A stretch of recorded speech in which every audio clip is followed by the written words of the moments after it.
When Robert Mugabe took power in 1980, the world watched closely.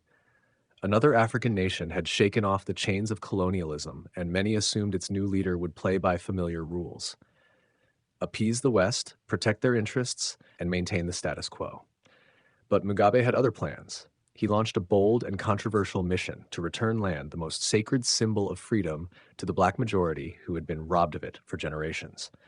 Land seized during colonial rule would now be reclaimed. To millions, it was justice.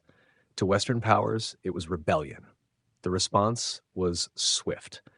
Led by the United States and the European Union, the West imposed targeted sanctions, travel bans, asset freezes, and financial restrictions, not on Zimbabwe as a whole, but on Mugabe and his inner circle.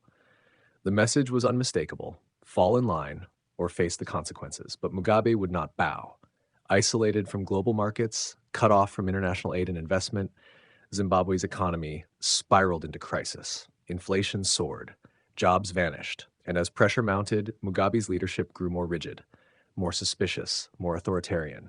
He turned inward, clinging to loyalty, silencing dissent, and blaming the West for the nation's pain.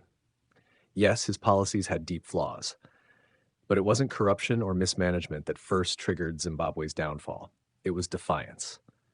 Mugabe dared to challenge a global order built on centuries of exploitation, and for that, he was punished. He chose sovereignty over submission and paid the price.